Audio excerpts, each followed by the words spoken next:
Listo.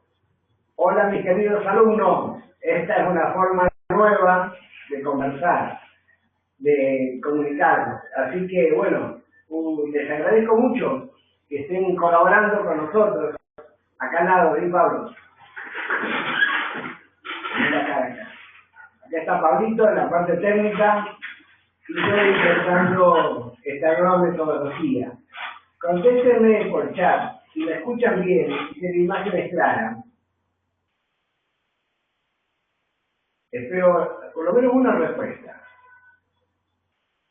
A ver, María Elena, vamos, conteste. A ver, qué bonito, sí se escucha, buenísimo, perfecto. Bueno, muy bien. El tema de hoy es un tema que lo hemos conversado muchas veces en los cursos, que es el concepto de conflicto, ¿sí? ¿Qué es lo que encontramos nosotros como materia prima cuando vamos a una mediación? Es conflicto. ¿Y qué es un conflicto? ¿Cómo se organiza, cómo se estructura, cómo se construye el conflicto? ¿Sí? Tantas veces conversado en nuestras reuniones durante el curso. Habíamos dicho en aquella oportunidad que el conflicto era como una incompatibilidad percibida de intereses, ¿se acuerdan?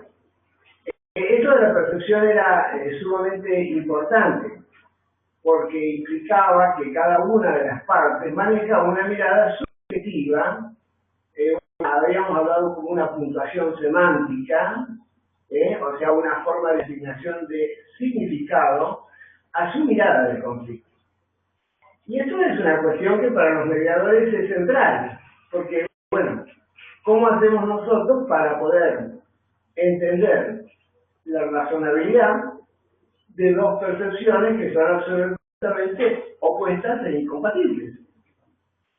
Y ahí está precisamente la esencia de la mediación. Entonces, vamos a conversar sobre estas cosas.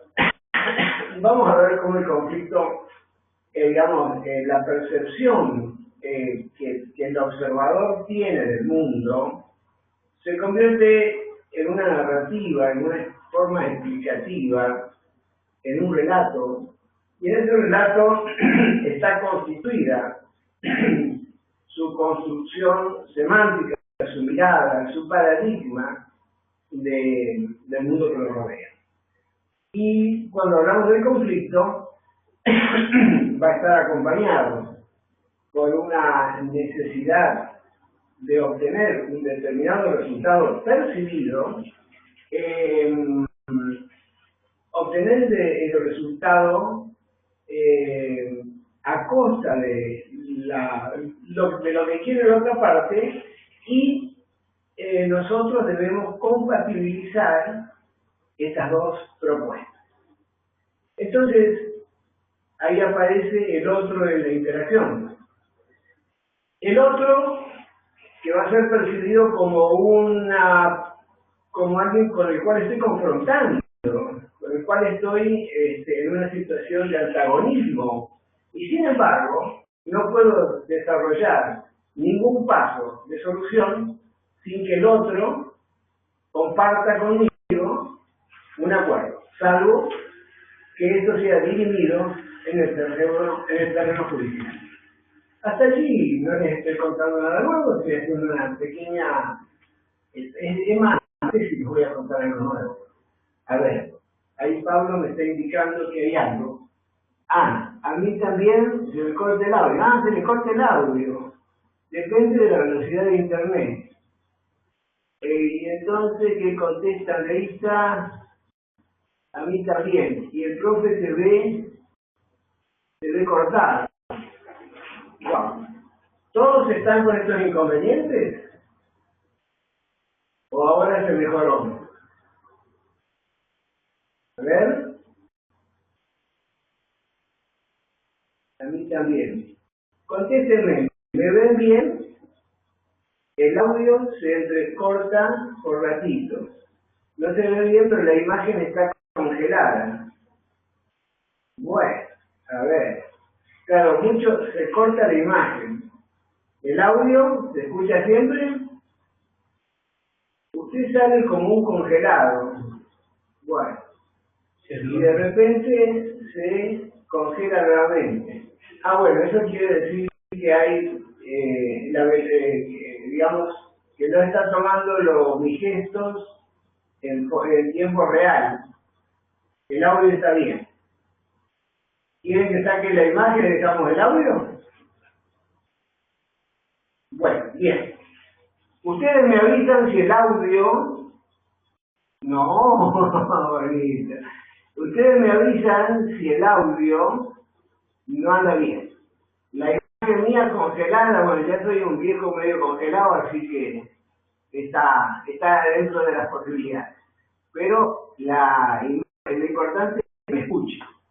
¿Hasta ahora vamos bien? ¿Me van escuchando? A ver, una respuesta y sigo. Sí, sí, sí. Bueno, entonces estábamos en esto. ¿Cómo hace una persona si desea obtener un resultado, pero depende del otro al que considera su enemigo? Considera un antagonista. La tarea nuestra va a ser encontrar entonces, conforme lo que habíamos hablado, no quedarnos en esta puntuación semántica, en esta posición del esquema de Harvard, sino tratar de romper de alguna manera o de pasar, habíamos dicho, desde este relato abroquelado, de este relato rígido, a una construcción de una narrativa diferente que pueda incorporar los temores o deseos o preocupaciones o necesidades de ambas partes. Y allí, en ese marco de los intereses que pueden develarse mutuamente, o si no lo hacen mutuamente, lo hacen a través del mediador, el mediador obtiene la posibilidad de generar hipótesis de intervención integrativas de manera de cambiar esa percepción rígida, ¿no? Bueno, me agarró cada. Ahora bien, vamos a ver un video, perdón, un power, que ustedes ya lo conocen, pero lo vamos a repasar. Lo que sí me gustaría, ¿cómo vamos ahora? Ah, ¿ve bien? Mejor ahora. ¿Mejor imagen o mejor sonido? Vamos. A ver, una respuesta. Muy bien, excelente. Bueno, muy bien. Entonces, vamos a ver este power y vamos conversando sobre esto para poder integrar el concepto entre individuo y problema. Adelante. ¿Vamos, Pablo?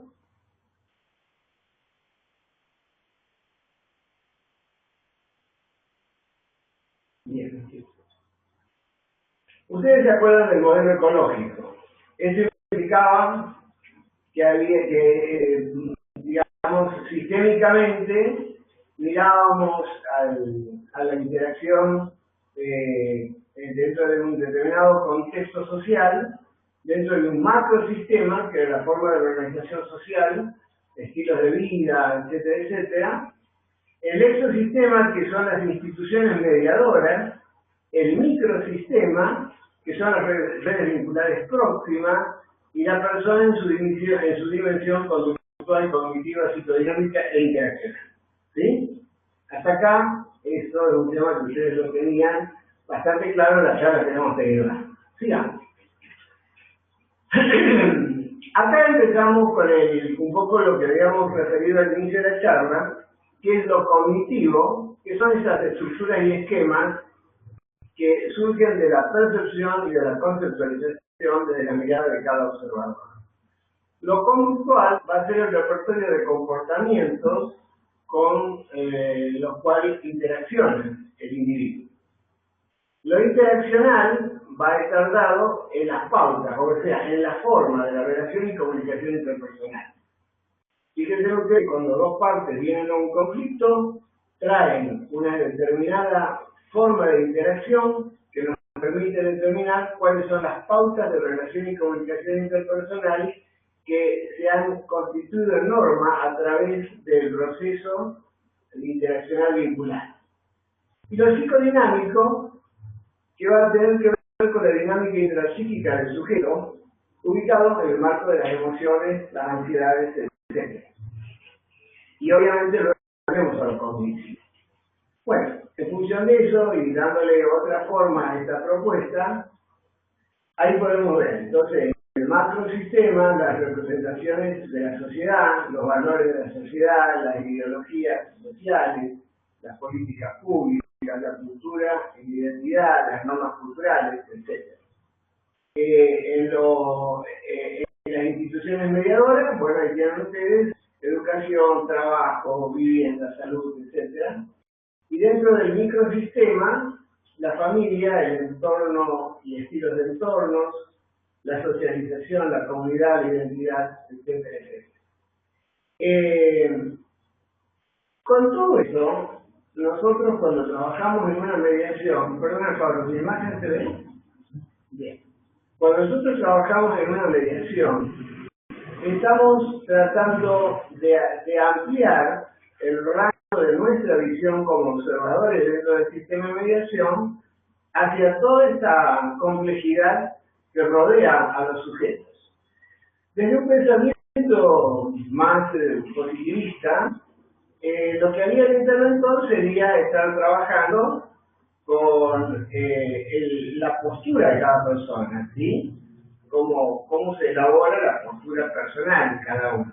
El mediador no, expande su mirada a través de este cuadro y trata de investigar cuáles son las variables macrosistémicas y microsistémicas y cuáles son las posibilidades de la sociedad intermedia, de las instituciones sociales, que nos permiten pensar o generar hipótesis de trabajo y sobre todo, bueno, dentro de esto, cómo llega esta persona con todo esto de la mano. Cada una de las personas, dice Maturana, que llega a un conflicto, trae un mundo de la mano. Ese mundo implica una mirada holística, una mirada amplia y no una mirada tan pequeñita como decir, bueno, lo que esta persona dice que es el problema es la razón que lo asiste. En realidad es nada más que una narrativa a la que podemos modificar. ¿Sí? ¿Cómo anda el sonido ahora y la imagen? Cuéntenme. A ver. ¿Hasta acá vamos bien? ¿Alguna pregunta? No veo bien. Acá dice no.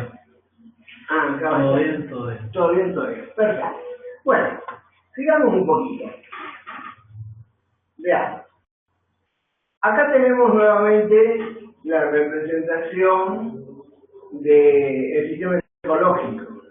Y ahora vamos directamente al individuo, ¿sí? Bueno, para ahí vamos. Ahí tenemos ya un contacto entre el modelo cultural que va a implicar la sociedad al individuo y cómo el individuo, cómo el individuo va a tener una influencia cultural en la sociedad. Primero la retroalimentación. Cuando nosotros comenzamos, yo por ejemplo nací en Santiago del Estero, en medio de un pueblito pequeño, y tengo todo un modelo cultural de una sociedad con una tremenda dificultad en el campo, fui yo, una tremenda dificultad con las sequías, que eso implica moverse con mucha tranquilidad, porque si no hay deshidratación, hay una cultura de cuidado a lo que se tiene, porque se tiene poco. Bueno, para decirles algo, este es mi modelo cultural, bueno, después tuvo otros, evidentemente, a través de la largo de mi vida, y luego yo, desde ese modelo, voy a hacer una influencia en el macrosistema. Vamos. Ahora bien, desde el exosistema voy a obtener los modelos grupales con los cuales estoy yo. El trabajo, la escuela, la iglesia, y a la vez el individuo va a digamos, va a tener influencia sobre esos grupos del ecosistema. ¿Ven? Normalmente se da la circularidad entre individuo y sistema. Sigamos un poquito más claro. Y allí va a surgir también una influencia del microsistema en el individuo y del individuo en el microsistema, y ahí aparecen uno de los modelos más complejos y más difíciles que nos constituyen como sujetos, que es el modelo familiar. Entonces tenemos el modelo cultural, el modelo grupal y el modelo familiar. El modelo familiar va a estar a la vez mediatizado a través de los aportes de la fuerza, o sea, del modelo grupal. La escuela, la sociedad, los amigos van a ir generando dentro del modelo grupal desvíos y cambios que va a exigir que el modelo grupal pueda generar o no una capacidad de expansión para incorporar los cambios y que yo, dentro de ese modelo, me sea permitido crecer y cambiar o permanecer y no crecer. Hasta aquí me gustaría saber si me van entendiendo.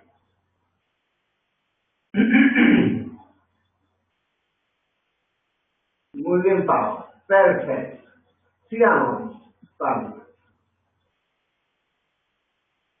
Entonces, acá tenemos una retroalimentación entre el macro, exo, microsistema y el proceso personal que nos permite ver cómo se produce la multidimensionalidad con la que actúa el individuo.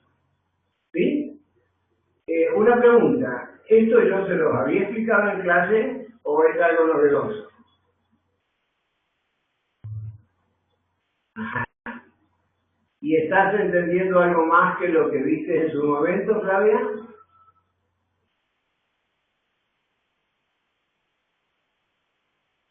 Sí, ajá. ¿Por qué?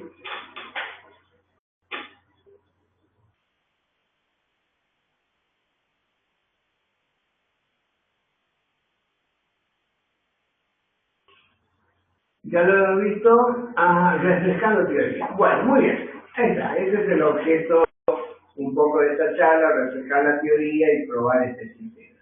Bueno, entonces ahora hemos incorporado este proceso de multidimensionalidad al proceso ecológico. Y acá empezamos a analizar la cuestión de conflicto. En principio vamos a hablar de dificultad.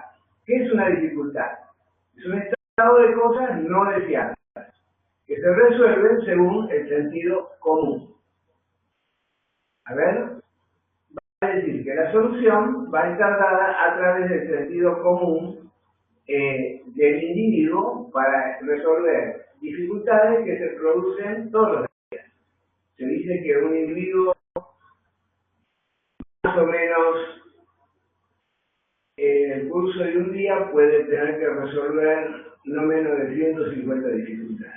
¿Sí? Desde el tránsito, desde las cuestiones familiares, de las cuestiones económicas, o sea que la dificultad, por el estado de cosas no deseadas, se resuelve a través de mecanismos sencillos, ¿no? De sentido común. Ahora, el estado de cosas no resueltas, que no son no deseadas, sino que no se pueden resolver, nos van a llevar a tres formas o a tres conductas o a tres status quo que van a generar necesariamente una dificultad para salir, que son la utopía, la terrible simplificación y la paradoja. Y ahí aparece el problema.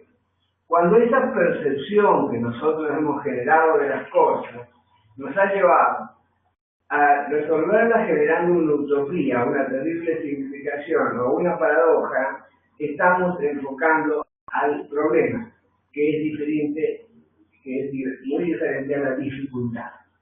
Para decir, el problema, la dificultad va a generar tensiones y el problema va a generar crisis. ¿Sí? ¿Seguimos conmigo? Bien, sigamos. Tensión es cuando hacemos Cambios de primer orden. Los parámetros individuales se mueven continuamente sin alterar la estructura del sistema, cuando resolvemos meramente dificultades. Perdón. Crisis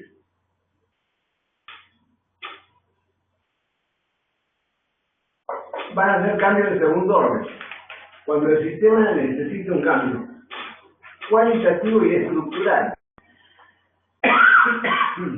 generando un nuevo status quo, una nueva forma de ampliando las capacidades del sistema para llegar a una solución. Y allí es donde nosotros trabajamos como mediadores, ¿ven? Después de hacer todo este proceso de análisis, llegamos al punto donde nosotros vamos a trabajar para tratar de romper la mirada utópica o la simplificación de las cosas o las paradojas. Veamos un poquito qué significa cada una de estas cosas. La terrible simplificación. Es preciso actuar, pero no se emprende ninguna acción. A ver, ustedes piensen en situaciones personales o familiares donde necesitando actuar se posterga simplificando las cuestiones, negando la existencia del problema, negando que negamos la existencia, y quien nos muestra nuestra negación lo ponemos en el lugar de un loco. O sea, no solamente negamos nuestra negación, sino que aquel que piensa distinto es el que está fuera de la cordura. ¿Se entiende hasta acá? A ver. Muy bien. Claro. ¿Los demás? Perfecto. Vamos entonces al concepto de la utopía. La utopía es cuando se emprende una acción desde un punto de vista práctico, que desde un punto de vista práctico no debería emprenderse. ¿Sí? Esta es una conducta utópica. ¿Entiendo bien? Dice Carlos. Ok. ¿Estamos? Bien. La utopía, habíamos dicho, podría ser introspectiva, que responde a la huida existencial, se culpa la vida, por ejemplo, el alcoholismo, la droga, o proyectiva, cuando aparece desde actitudes fundamentalistas o moralistas, de quienes se consideran dueños de la verdad y no aceptan opiniones en contra, ¿sí? Personalidades psicopáticas, personalidades violentas, que creen que sus proyectos son absolutamente lo que corresponde según su mirada, y los demás deben someterse a esta propuesta. Quizás el tema del fiscal Nisman y de la barbaridad que estamos viviendo en este momento está ubicado en el marco de las utopías. ¿Sí? Bien. Y luego la paradoja, que es una proposición con apariencia verdadera que conlleva una contradicción lógica o una situación que inflige el sentido común. Por ejemplo, el cuadrito de Mafalda dice prohibido fijar carteles. Que si está prohibido fijar carteles y el cartel que prohíbe fijar carteles es un cartel, ahí aparece la paradoja, porque tiene dos planteos aparentemente lógicos, pero contradictorios. ¿Sí? Afecta al sentido común. La paradoja entonces es el dilema en el que alguien desea que el otro haga algo, pero no se lo pide, porque espera que sea espontáneo. Esto es lo que se conoce en psicología como teoría del doble vínculo. ¿Sí? No necesito decir a mi hija lo que pienso porque ella me conoce, sabe lo que pienso y obedece. Típica madre. Y la niña ahí la tiene. Basta. Sigamos. Bueno, ¿qué pasó? Bueno, bien. Hasta acá entonces un poco lo que hemos considerado. La terrible simplificación, la paradoja y la utopía. Son las tres formas en que generalmente cuando se produce esta acumulación de tensiones no resueltas y se convierten en problemas percibidos por las partes, han evolucionado a través de formas de negación o de formas de explicación que son o utópicas o de gran simplificación o paradoja. ¿Estamos bien hasta acá? A ver, ¿entendido?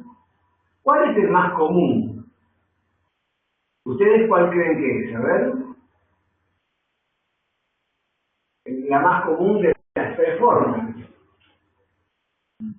Yo creo que es difícil establecer, a ver, ¿qué dicen? A ver si entendí bien. Puede pasar que se den más de una a la vez. Puede ocurrir, claro. Muchas veces la terrible simplificación, dice Flavia, sería una de las formas más rituales. Ciertamente, y a veces en la terrible simplificación se puede caer en conductas paradójicas. Y también se puede caer en conductas utópicas, porque de alguna manera el pensar que mi idea es la que debo imponer al otro, es una terrible simplificación de la realidad, una mirada, digamos, un poco compleja, porque mi realidad obtura la realidad de los otros. Terrible simplificación, perdón. ¿Por qué dijo, profe, que el caso Nisman sería utópico? No digo que el caso Nisman sea utópico. Digo, fíjense que la utopía es un proceso de interacción social o de interacción familiar que lleva a los individuos a tener consecuencias. Yo digo que el proceso que se llevó adelante, digamos, a través de todo un proceso histórico, eso de la cuestión de del manejo del caso de Amiens, tuvo características utópicas. Pero nada más que eso, no es que el caso de Nisman sea utópico, el caso de Nisman no está dentro de la definición, es una consecuencia lamentable que nos pone a todos de un proceso que llevó a una crisis y se llegaron a soluciones ya sea individuales del fiscal o alguna posibilidad de inducción para que lo hagan. Cualquiera de las dos situaciones es una consecuencia de un proceso de alto contenido utópico a mi criterio. ¿Por qué dijo, profe, que el caso de Nisman sería utópico? Bueno, pero ya lo contesté. ¿Están de acuerdo? ¿Alguno quiere hacer algún aporte? Y lo seguimos. Bueno, sigamos con esto. Vamos al siguiente. Bueno.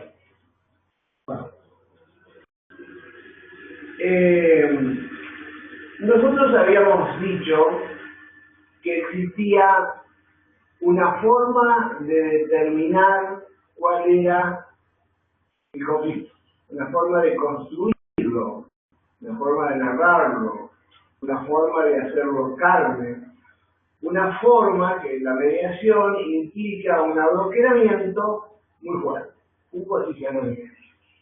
Entonces, esto genera un entramado, que sería como esta tela vieja que vemos allí, un entramado que constituye la vieja narrativa. Nosotros los mediadores vamos a utilizar acá sí una serie de herramientas, como las que figuran allí, para buscar los mejores hilos de esa vieja narrativa, ¿sí? Y constituir la trama de la nueva narrativa. Esa es nuestra tarea. Pero no podemos desarrollarla desde la mirada individual y subjetiva de los sujetos, desde sus verdades construidas, sino desde la fórmula de la reformulación de estas verdades para generar esta tela más clara, más limpia, pero constituida por los mismos telos, por los mismos hilos de la tela deshilachada. ¿Hasta acá vamos bien?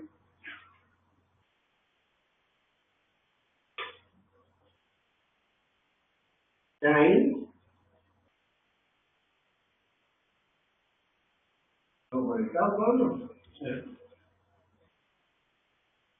A ver, sí, ok, sí, muy bien, perfecto, sigamos, familia. Ahora, si nosotros miramos, construimos la realidad desde el pensamiento jurídico, cada una de las partes de un conflicto va a traer distintas perspectivas. Eh, por ejemplo, la figura que ustedes están viendo a su izquierda pensará en el dinero, en la casa, en la familia, en el grupo familiar, en los hijos, mientras que la otra parte, digamos, la narrativa con el abogado va a ser, una parte va a pensar en sus intereses y el abogado va a pensar en la ley, en la justicia, en la balanza de la justicia, en sus honorarios, etc. Entonces, como ustedes observan, el abogado va a tomar la construcción del conflicto como un objeto que constituye la necesidad de que sea investigado y aprobado por un juez a los efectos de obtener un resultado. Y acá difiere muchísimo de la postura nuestra, que es tomar esta verdad, no cosificarla y constituirla en una posibilidad de transformación. Vamos a la próxima. Entonces, acá tenemos un ejemplo. El abogado, en la flechita, va hacia un paquete. La cosa demandada. La narrativa no es igual a la cosa demandada. La cosa demandada es una cosificación del conflicto. Digamos, Pablo. En el campo, digamos, de la mirada jurídica, la narración de la parte va a ser una renarración del abogado y van a constituir los hechos de la demanda, ¿sí? U objeto de litigio. O sea, cosa demandada que a través de un proceso de conocimiento científico llega a una verdad científica que es una sentencia y de ahí se constituye en cosa juzgada. Este es el proceso que está correcto, que es lo que corresponde desde el punto de vista del positivismo jurídico. Nosotros acuérdense que epistemológicamente partíamos desde el punto de vista del constructivismo radical. ¿Sí? Sigamos un poquito más. Entonces, si hacemos un análisis desde los contenidos epistemológicos, si me siguen en la lectura del cuadro, quien construye con las partes, si es posible, una nueva versión de la realidad es el mediador. Y quien construye su versión de la realidad es la parte. Por lo tanto, allí está la epistemología constructivista. El mediador, yo les pido que observe la figura de la señora, sería el mediador, y las partes serían la figura donde están en interacción ambas partes. Quien al asistir a las partes en una negociación entiende que toda percepción del conflicto puede ser modificada por quien percibe, es la teoría del conflicto. ¿Sí? Y quien construye su versión del conflicto percibido también parte de la teoría del conflicto. Esta es la mirada que tenemos desde nuestra formación. Quien narra la historia construida es la parte, y quien asiste a la parte de la co-construcción de una historia alternativa es el mediador. ¿Quién construye con la otra parte y el mediador un proceso de negociación colaborativo? Son las partes de la teoría de la mediación. Y quien instala el dispositivo para ese proceso colaborativo es el mediador. Y acá está la teoría de la mediación. Desde la teoría de la comunicación, quien puede modificar con el otro la interacción comunicacional y puede modificarse en esta interacción son las partes. Pero quien asiste a las partes para que esto pueda ocurrir es el mediador. Y quien construye su realidad en interacción con el otro en su propio sistema son las partes, que ya vimos cómo fluyen desde el macro, micro y el sistema y van construyendo su identidad. Y quien construye con las partes un nuevo sistema para el abordaje del conflicto es el mediador. Y acá tenemos la teoría de los sistemas. ¿Sí? Concluyo entonces que la mediación tiene una dimensión autónoma, ética, estética y artística en la construcción de espacios, de diálogos y de paz. ¿Sí? Bien, vamos a abrir un poquitito. ¿Están aburridos? ¿Se sienten bien? ¿Están cómodos?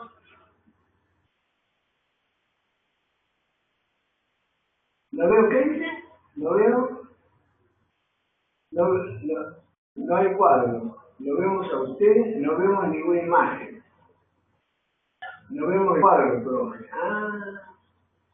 A ver, vamos a volver a poner el cuadro a ver si le está viendo.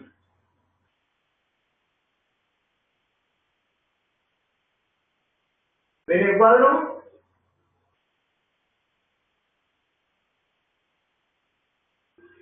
A ver, ¿ven la figura?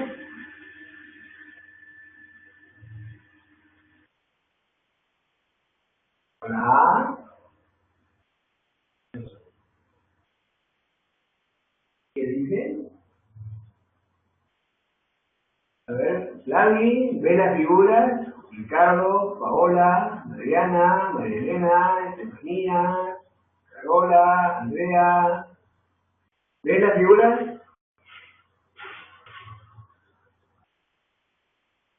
¿Qué interesa?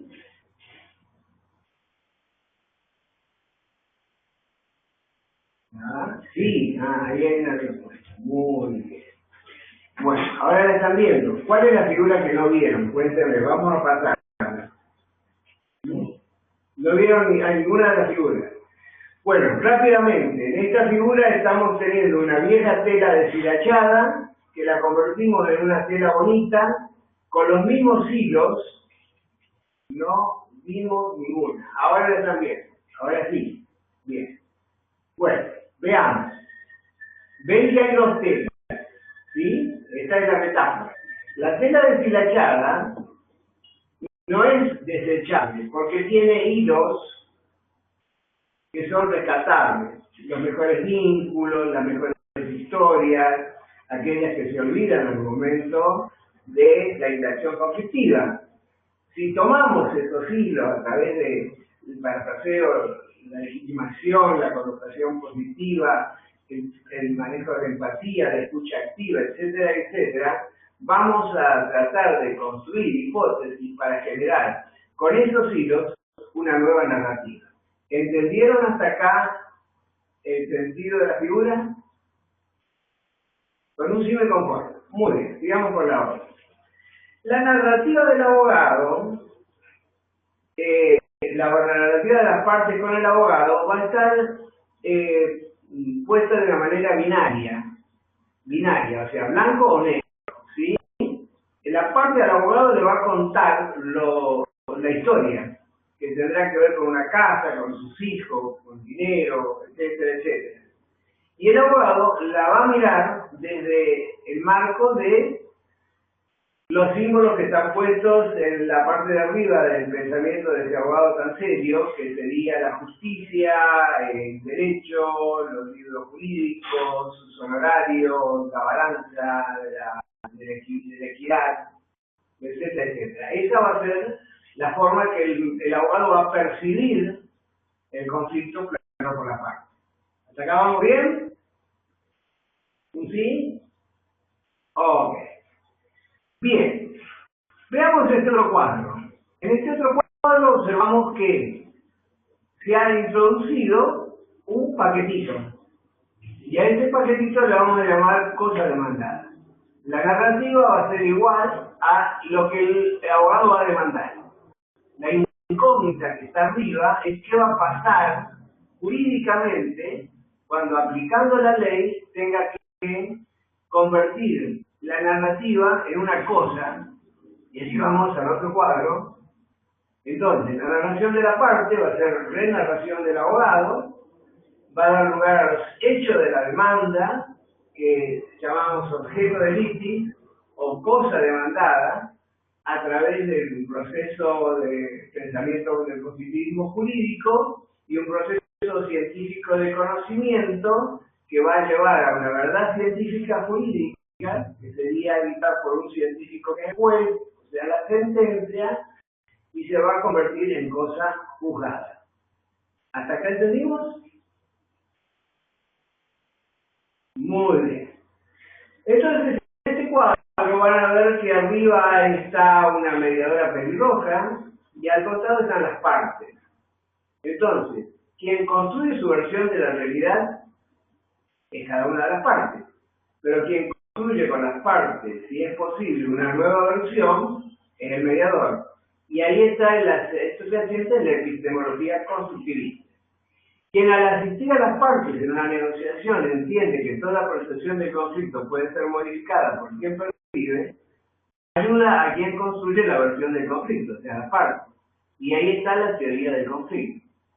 Quien asiste a las partes de la construcción de una historia alternativa es el mediador. Y quien narra la historia construida que va a dar lugar a la historia alternativa es la parte. Y ahí está la teoría narrativa.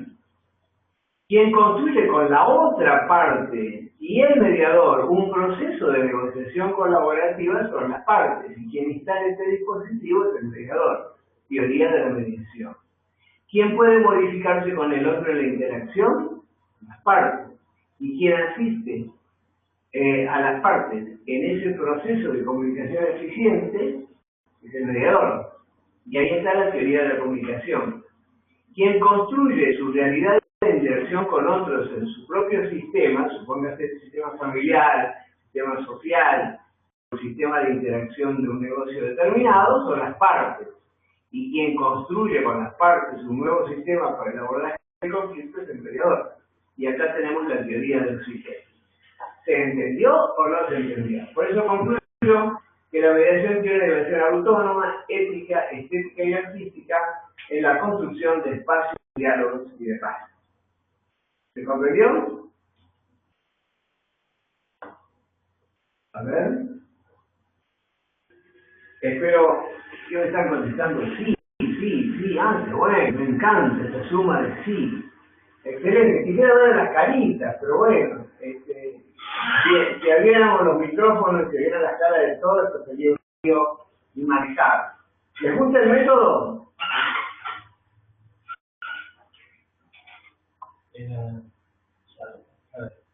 ¿Les gusta el método? ¿Por qué les gusta? A ver, díganme algo cualitativo. Es muy bueno esta herramienta. Muy bien, muchas gracias, Paola. Entonces, esto me retroalimenta a mí para ver si andamos bien. ¿Quieren que sigamos charlando o ya se cansaron? Porque podemos estar cómodas mientras aprendemos. ¡Ah, qué bueno! Excelente. Seguimos. Bien. Adelante, Pablo. Operador técnico. Vamos a ver la intervención de conflicto. A ver. ¿Está bien? Correcto. Ahora. Esta, la cara que ustedes están viendo ahí, es de Moore. Y él establece, muestra el cuadro, Pablo. Este cuadro, que no sé si llegan a leerlo, no, se los muestro nada más para que lo vean integralmente. Esto está bueno porque nos permite capacitar. Bueno, perfecto. Gracias, Carlos.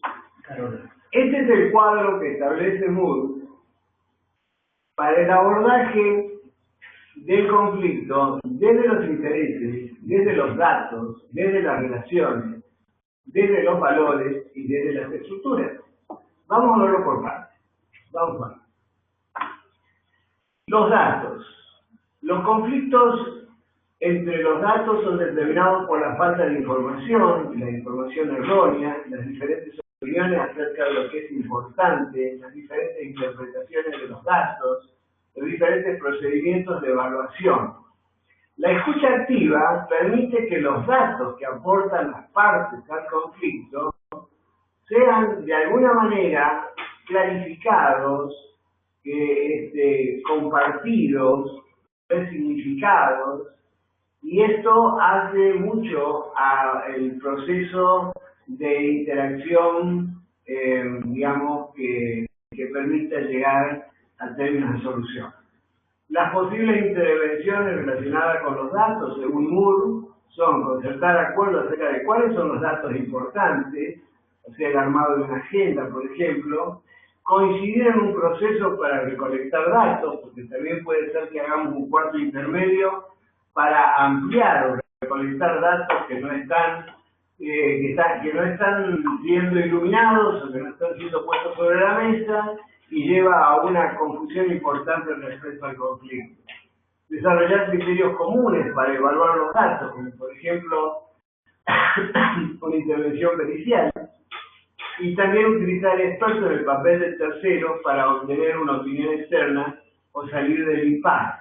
Esto sería lo que el esquema de Harvard llama criterios objetivos. ¿Se entendió hasta acá? A ver, un sí. Flavia es la primera que contesta. Sí. Tenés un sí hermoso, Flavia. Muchas gracias. Paola, sí. Muy bien. Perfecto. Los conflictos de intereses, ¿sí?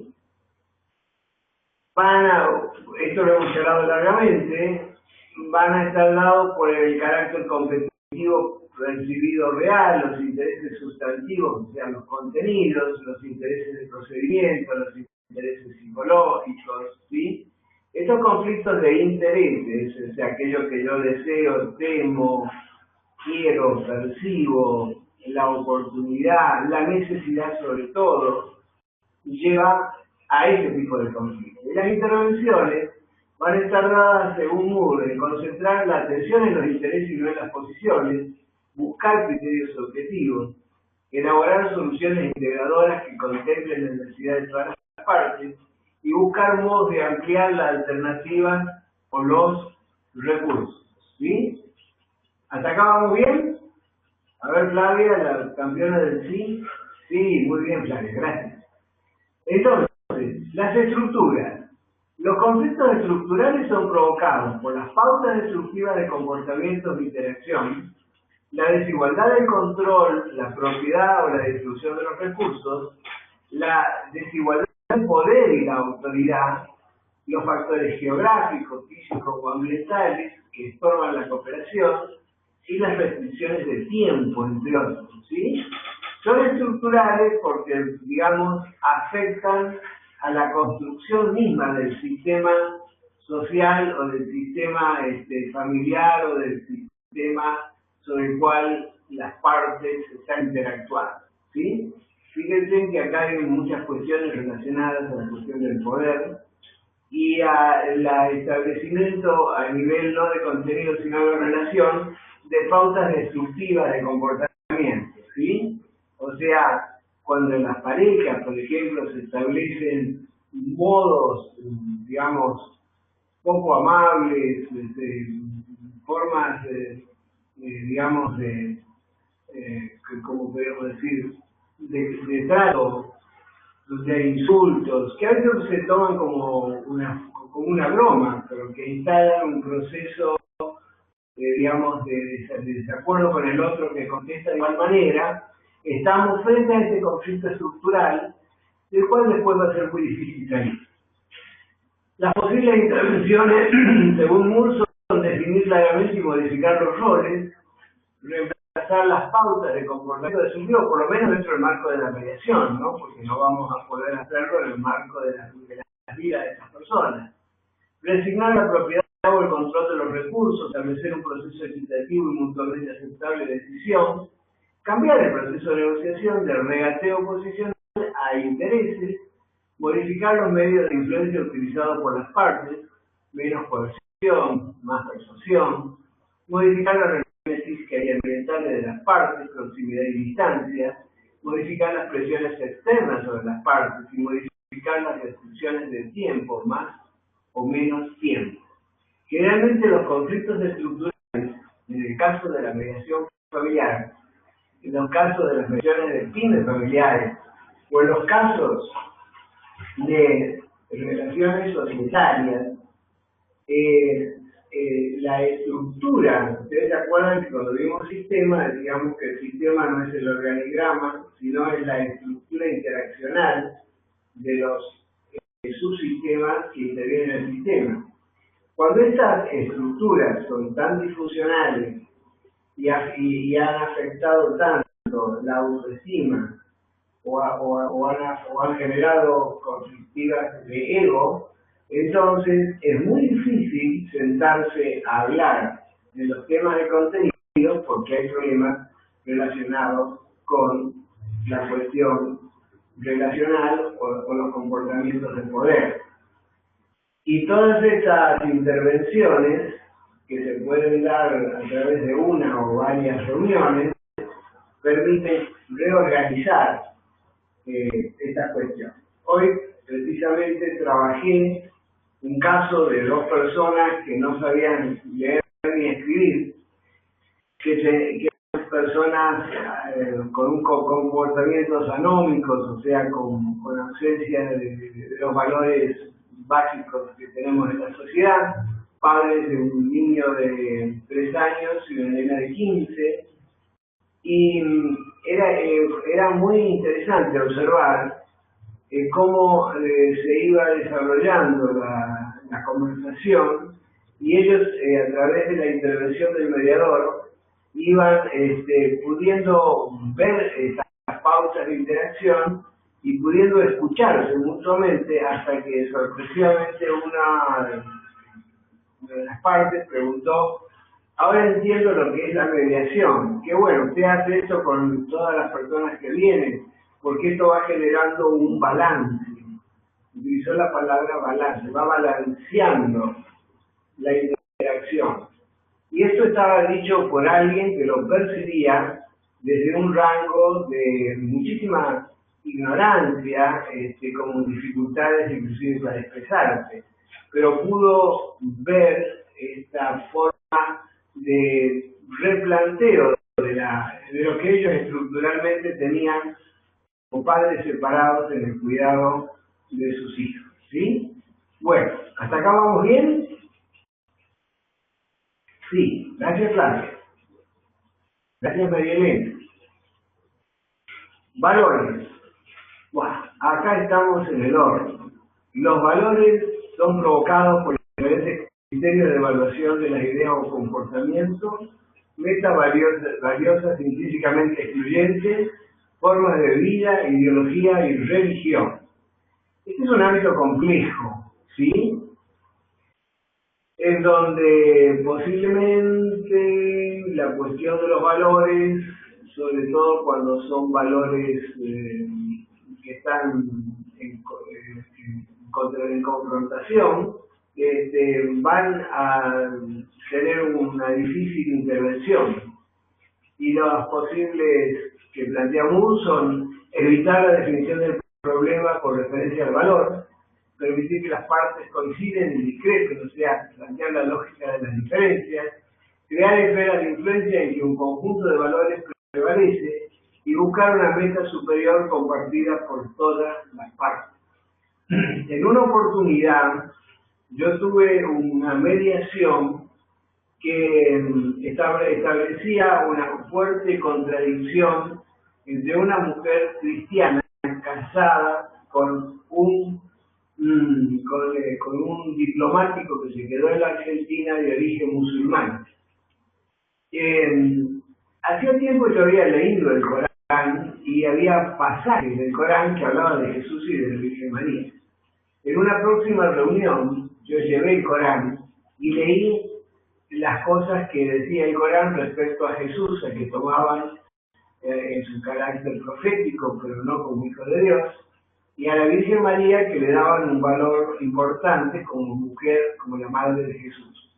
Cuando ellos se enteraron que el Corán estaba incorporado a estos aspectos que tienen que ver con el cristianismo, pues se sorprendieron y pudieron darle un valor a su mirada religiosa compartido, porque ya que el Corán compartía ni más ni menos que el reconocimiento de la existencia de Jesús. ¿Ven? Esta fue una intervención que permitió establecer una meta superior compartida por las partes en ambas religiones. ¿Vamos bien? Muy bien. El conflicto de relaciones está provocado, según Moore, por las emociones intensas, las percepciones erróneas o los estereotipos, la comunicación mediocre o el error en la comunicación y el comportamiento negativo repetitivo. Cuando el comportamiento negativo es repetitivo, acá Pablo se acaba de dar un golpe en la cabeza. Cuando el comportamiento negativo es repetitivo, se convierte en norma. Y esto nos conecta inclusive que todo este rango de posibilidad, de relación, datos, valores, etcétera, no son excluyentes, ¿no? Tienen que ver todos uno con los otros. Las intervenciones en el área de las relaciones son el control de la expresión de las emociones mediante el procedimiento de mediación, las reglas de mediación, las reuniones que se van generando, promover la expresión de las emociones legitimando sentimientos y aportando un proceso para trabajar esto, aclarar las percepciones y promover percepciones positivas, mejorar la calidad y la cantidad de la comunicación, bloquear el comportamiento repetitivo, o sea, romper esa pauta de interacción repetitiva de carácter negativo, cambiando la estructura y la dinámica de la mediación y alentar las actitudes positivas de resolución de problemas. ¿Sí? Bien. ¿Listo? Bueno, este aporte de Christopher Moore es un aporte interesante. Él tiene un libro que se llama La promesa de la mediación, que es altamente conveniente tenerlo para aquellos que se vayan a dedicar a esto. ¿Sí? Bueno, hasta acá tengo preparado este material, tengo más. Si ustedes quieren, seguimos. Si se han cansado, cortamos. ¿Qué es lo que quieren hacer?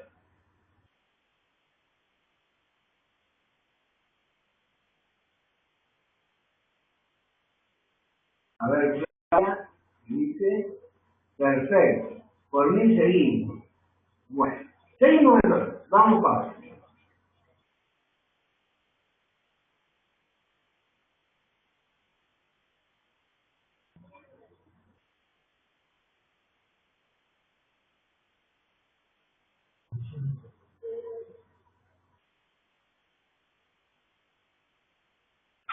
A ver, estamos en el mismo tema.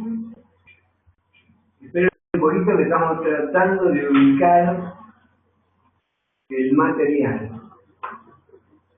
El coche. Ah, sí, correcto. Bueno, bien muchachos, chicas. A ver, cerramos y abramos ahora algo que me interesaría explorar, que es la posibilidad de una interacción, ¿sí? Lo que es refrescado es cómo se construye el conflicto, cómo tiene que ver los componentes sistémicos dentro del sistema ecológico y ¿me están viendo? Ahí está.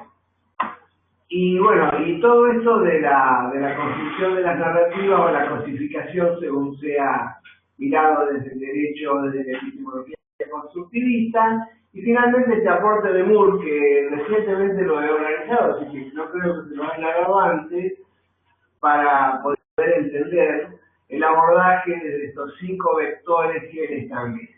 Bueno, escucharía yo ahora preguntas o afirmaciones que ustedes quieran compartir para poder hacer más interactivo esta conversación.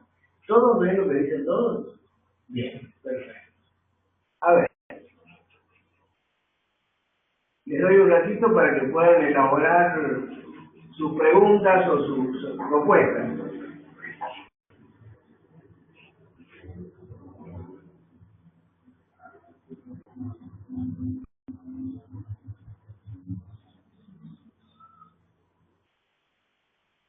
A ver quién gana en la primera. ¿Qué libro dijo? La comedia de la mediación. La promesa de la mediación, María Elena. No es mala idea pensar la mediación como una comedia. La promesa de la mediación. Bien. Carola. ¿Cómo anda Carola? Paola. No, arriba está Carola, no Paola. La posibilidad de parte de... Claro, la posibilidad de modificar la narrativa de las partes es más interesante que una decisión. Ciertamente, ¿no? Pero, bien escuchando, gracias Carlos. Sí, ciertamente, pero para eso fíjense todo lo que tenemos que tener construido desde el marco teórico, que va a ser importante que lo consideren ustedes al momento de hacer sus trabajos finales, ¿sí? Estoy con Paola, están juntas, es lo que me encanta de la mediación, sí. Entonces, la construcción de la modificación de la narrativa depende mucho de la habilidad, o sea, del arte, de la estética y de la escucha activa que permita observar a estas personas no como sujetos individuales, sino como sujetos interaccionales dentro de un componente subsistémico en varias partes de la sociedad, que es la multidimensionalidad. Esto es lo que nos permite hacer este proceso de modificación de narrativa. ¿Sí? ¿Algún otro aporte? ¿Vamos bien? Esto no tiene nada que ver, pero ¿podría subir la página un link con las películas? Ajá. ¿Con qué película, Flavia?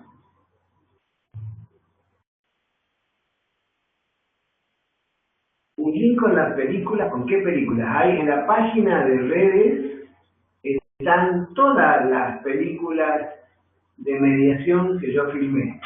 Son 8 o 9. ¿A esto te refieres?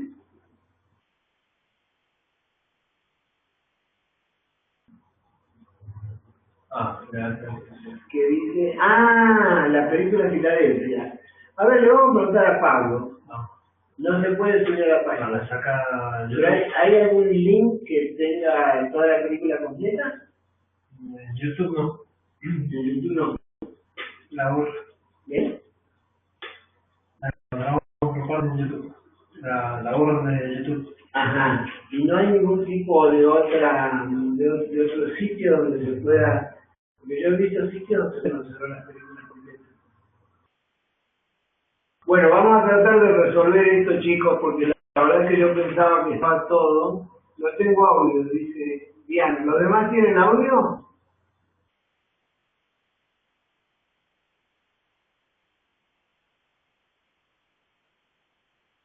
Todos tienen audio. A ver, escribí a Pablo a ver si tiene audio ahora.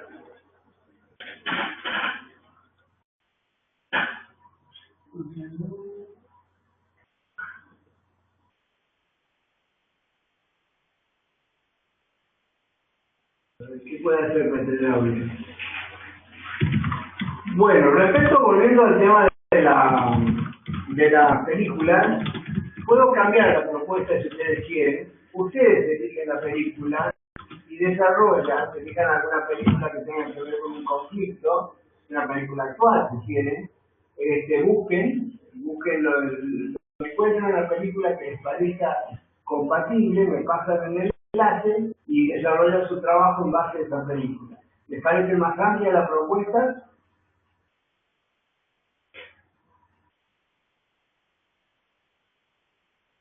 Está muy buena, perfecto. Entonces ahora voy a subir a la página esta idea de que si no encuentran las dos películas, trabajen sobre una película que ustedes elijan, lo que me den el enlace para que... El único problema es que me van a hacer ver como 20 películas, pero bueno, vamos a ver cómo lo manejamos.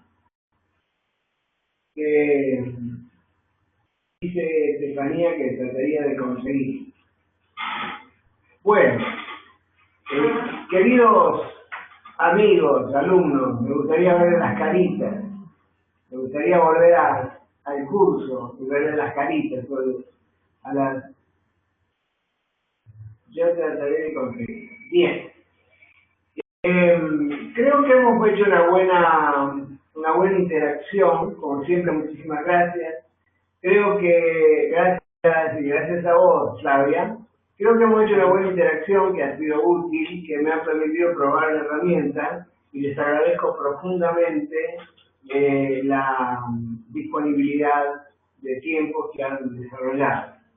Acá dice María Elena, mi pregunta es cómo se hace para quedarse sentado, quieto, un buen rato. Y no tengo más remedio, mi amor, porque si yo estuviera moviéndome me verían el culo, los brazos, las piernas. Me encantó el sistema. María Elena dice usted. Ah, bueno. Muchas gracias, María Elena. No sé qué será usted. No, bien. Que usted se queda aquí. Ah, que yo me quede aquí. Bien. Bueno, ahí hay una evaluación que ustedes pueden hacer de todo lo que han visto. Ahora Pablo les va a pasar. El link que le pasé está. Ajá, en el link que pasó Pablo está una evaluación porque es inquieto.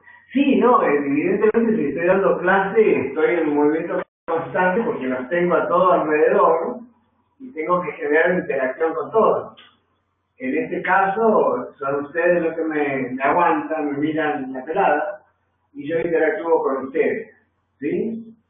Porque si me moviera, como les digo, verían partes del cuerpo. Entonces si yo me paro, me levanto y les hablo así, no sería ni siquiera elegante. ¿Qué opinan?